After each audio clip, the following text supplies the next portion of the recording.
Welcome back to the belt room. This is Skullman. The Skullman Belts coming back at you with a belt review that I am extremely excited to be doing. And this review is of the Big Gold World's Heavyweight Championship replica. This is the bag that it comes in. It is just your regular felt style bag, except for without it being black, it is now brown, and it has the graphics on the front and the zip up on the back. And here is the main event of what this whole video review is about. The chrome rhyme style Big Gold belt, the Ric Flair belt, or as it has popularly been named and dubbed, the Shoprine. So taking a look at the back of this belt, the screws on the back are covered. It is your regular, normal WWE backing. One of the differences is that the patch on the back of this guy here is brown. These two are the screws for the nameplate on the front, where you can remove that. You can remove the nameplate from the back, but the nameplate here is actually on the front. That's where it should be at, shouldn't it? So there's the front of that nameplate. The leather, well, the polyurethane that WWE uses, I actually have no problems with it. I like it. I like the brown, the two-tone brown that's on it. The stitching on it is real good. As we know, these right here on the snaps was originally silver, but Shock went with gold. But from the Big Gold book, which I will be doing some references to, WWE Shop did pretty damn well for a $500 belt, which could have easily been something they could have went even deeper with and made it one of those $1,000 belts. So let's take some close-ups of this belt.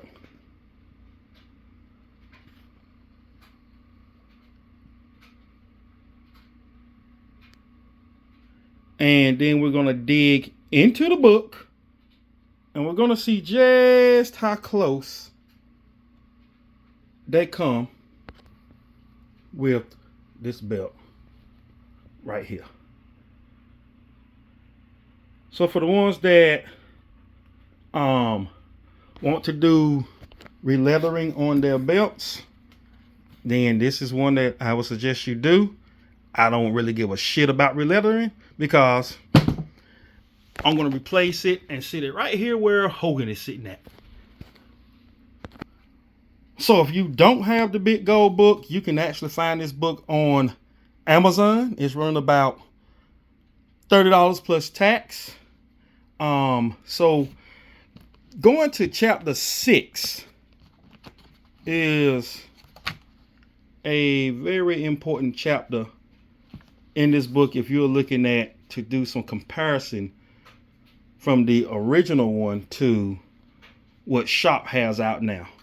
So, and this is gonna probably be a pretty sort of like long video. So I mean, if you don't have time, then you don't have time. But if you have time, sit back and enjoy.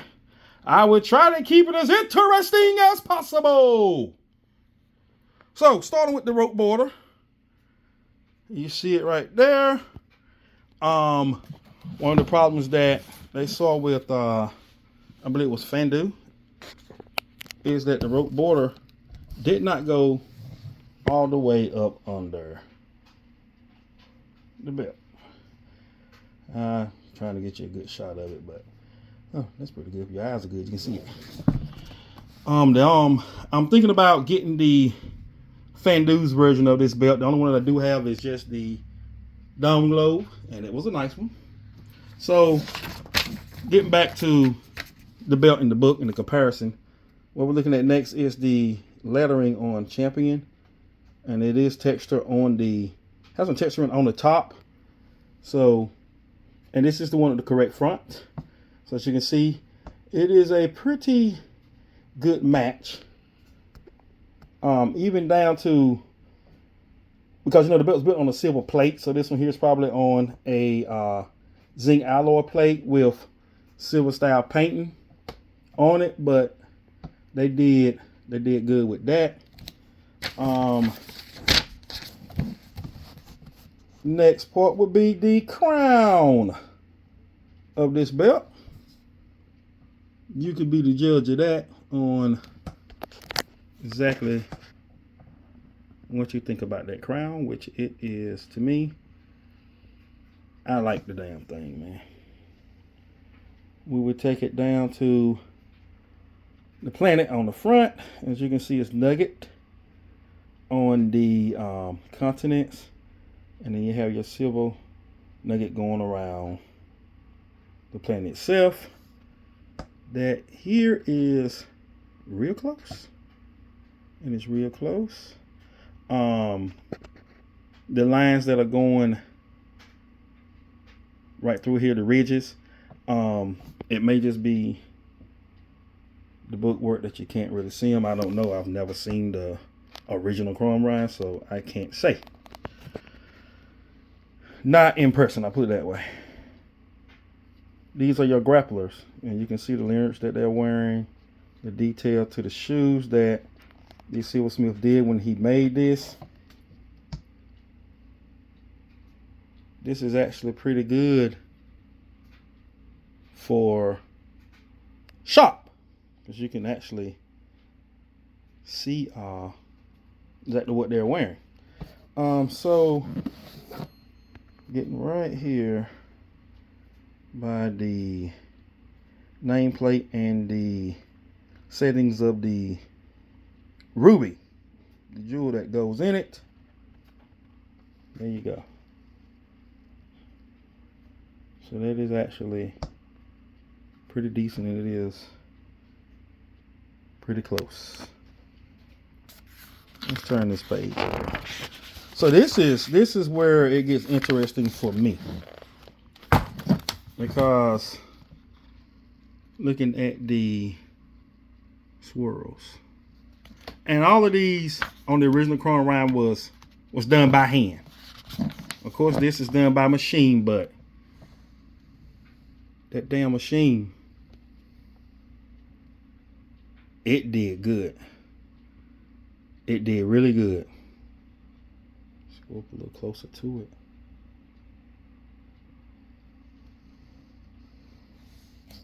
And shop came extremely close. They came really close. Really, really close with that. So we'll look right here at the bottom portion of this. By your world. So this is actually not a bad copy of this belt compared to what is in the book. That there, that is nice. So let's bring it back. So as you can see, that is not bad at all. So I stand corrected. There are those little lines that are right between here and the ridges. There they are there. The build up and the making of this crown here. Look at that. And once again, a jewel placement. Which I don't know exactly where that one is. It could be right here.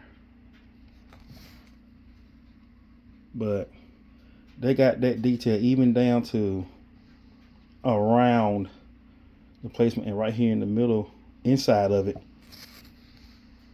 They did really, really good with that portion there. So, and then it's just a copy of, well, a picture of the original side plates. And this is what we have on this belt. So, like I said, man, this is amazing, and this is probably, as far as a budget belt, as close as you're gonna probably get to getting yourself one that looks real, and it costs you into the thousands of dollars. So I do have one question, and someone can answer that for me. Where can I get a name put on this nameplate? Which I want a custom name. I don't want Ric Flair, Sting, or Hogan's. I want to put my birthright last name on it. So on this particular style, and to get it to look as original as possible, where do you all suggest I get that done? Or do the one on the front of Fandu's fit this particular belt right here? I might even take a shot and try this one, which I'm not expecting anything from it. If it fits, then I will order from Fandu. But I just want to know, do you all know? So that's an important part for me. Hit me up with that, man, if y'all would. And I'm glad you all took out time to watch the video on this belt, the review on this belt. And if you like this video, click like, tell somebody, and subscribe to my channel. Thank you for watching. Anybody want $1?